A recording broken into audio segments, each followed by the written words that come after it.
Hello everyone. What a joy to be together today on our program 15 Minutes of Grace and Truth with Pastor Miki Hardy. Before listening to the gospel, I'd like to share a song with you which I'm sure will make your heart ready to receive the message. It's an old song that's called How I Admire Your Dwelling Place. Combien j'admire tes demeures. Mon cœur soupire après le Seigneur. Mon âme et ma chair crient vers toi, le Dieu vivant. Tu es mon Dieu et mon roi. Combien j'admire tes demeures. Avec moi. Mon cœur soupire après le Seigneur. Mon âme et ma chair crient à toi, le Dieu vivant. Tu es mon Dieu et mon roi.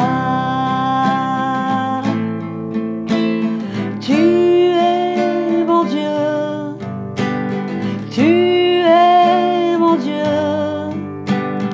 tu es mon Dieu et mon roi.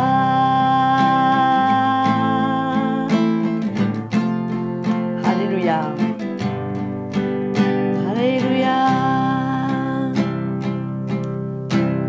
Voilà. There you go. I hope that song has helped to prepare your hearts to receive and to welcome what Pastor Miki Hardy will be sharing with us today in the series Heresies. As I said, he's going to start by sharing on the first part of tithing. So let's be ready, let's put on our seatbelts and welcome Pastor Miki Hardy. Good morning everyone. Thank you Audrey for that wonderful song which we have praised the Lord with. So as we continue our episodes of 15 Minutes of Grace and Truth, I'd like to speak about a new theme starting today, still within the series Heresies Practiced in the Church. Heresies. And the heresy that I want to speak about today is tithing. This is a very controversial and debated topic in the church. But I think it's important for Christians to know the truth and to become free to serve the Lord with all of their hearts. So we're going to proceed slowly, step by step. Maybe we'll take 2 or 3 sessions, but we're going to see how we get on. So obviously, the first mention of tithing in the Bible is in the Old Testament, in the book of Genesis, chapter 14 and verse 17. We're going to read 2 or 3 verses here. And the king of Sodom went out to meet him at the valley of Shaveh. That is the king's valley.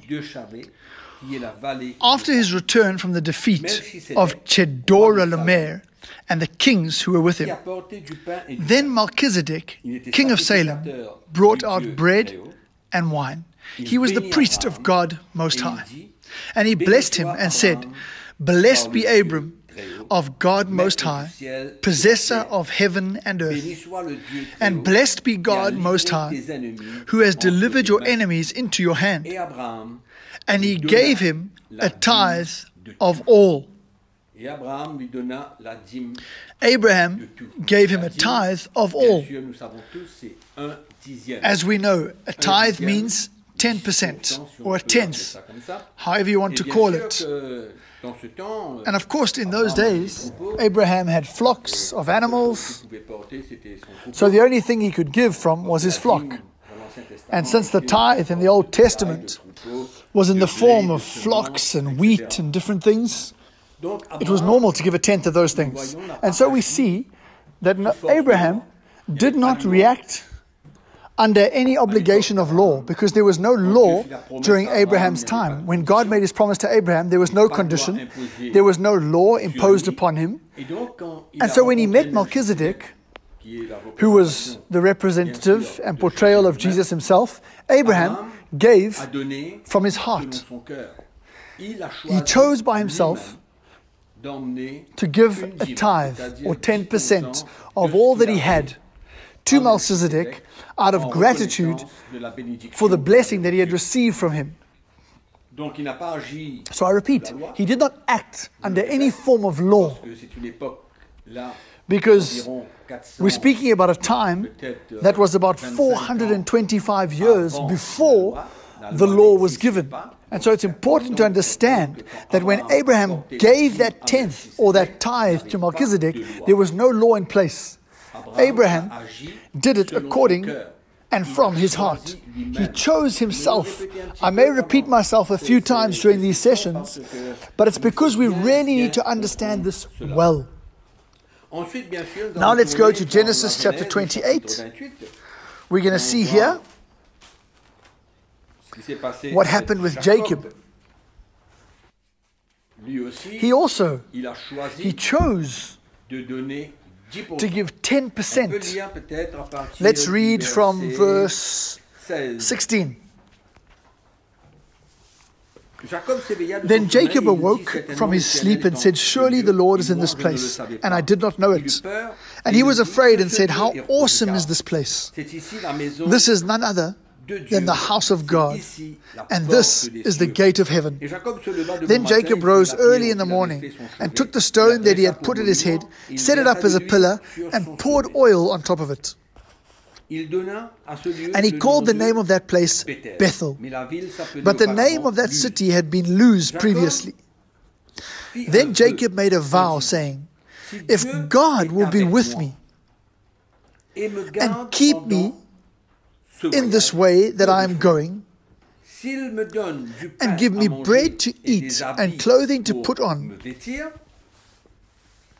so that I come back to my father's house in peace, then the Lord shall be my God. And this stone, which I have set as a pillar, shall be God's house. And of all that you give me, I will surely give a tenth to you."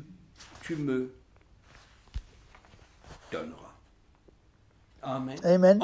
Once again, we see how Jacob, he chose to do this by himself. Again, there was no law at that time, but Jacob gave 10% of all of his flocks.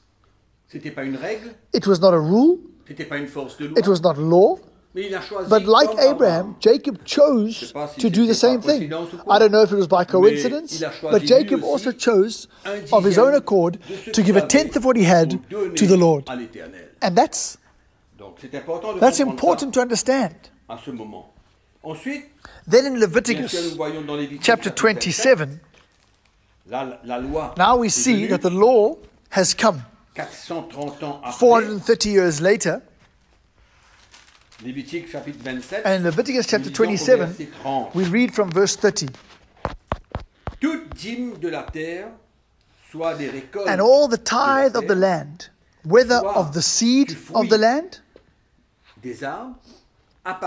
or of the fruit of the tree, is the Lord's. It is holy to the Lord." So here we see how the tithe is brought in, and we see how it has been established as a law over the people of Israel. Tithing was part of what we call the Levitical law. In other words, under the Levitical priesthood. So tithing was something compulsory. It was mandatory for the Levites themselves to gather 10% of everything from God's people. 1/10, the tithe of all their income. So the Levites collected the tithing from the people, and this law as we see here, is for the people of Israel. It was not for all the nations of the world. God chose his people, Israel. He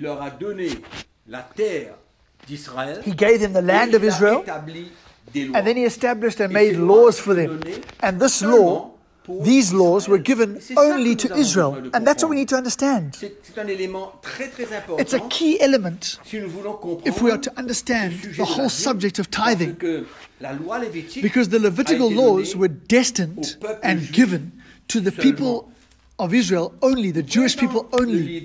Let us look in the book of Numbers and chapter 23. We're going to read something very interesting. We see here Balak, the king of Moab, wanting Balaam to curse Israel. And in chapter 23, if you read the whole story, from chapter 22 right through chapter 23, you'll see what Balaam will say. Here in verse 7. And he took up his oracle and said, Balak, the king of Moab, has brought me from Aram, from the mountains of the east. Come, curse Jacob for me. Come, denounce Israel. And now in verse 8. How shall I curse whom God has not cursed? How shall I denounce whom the Lord has not denounced? For from the top of the rocks I see him. Him is Israel. From the top of the rocks I see him, and from the hills I behold him. There, a people dwelling alone. A people dwelling alone. Not reckoning itself among the nations. Let me repeat that. A people dwelling alone. Not reckoning itself among the nations. It's clear, it's crystal clear that Israel was God's chosen people, and that when the law was given, it was given to Israel alone. To the Jews. The law was not given to all the nations. This must be very clear to you. And I pray that the Spirit of the Lord will illuminate us in this point. The Levitical law, which included tithing, and we're going to look at that tomorrow. The tithe was part of the Levitical priesthood. Part of the Levitical laws that were given to the people of Israel alone. I've said that about 5 times. I've repeated myself 5 times because I want that to be embedded in your hearts. I want it to be anchored in you. I want you to understand clearly that the Levitical law, everything that was written under the Levitical priesthood, only applies to the Jewish people. It only applies to Israel.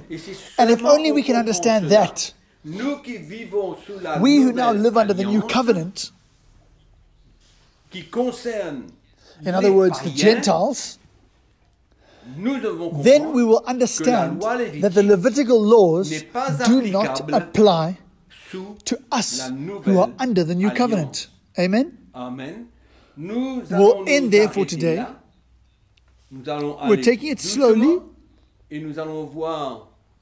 And in the next session, it will become even clearer to us that tithing is not applicable under the new covenant.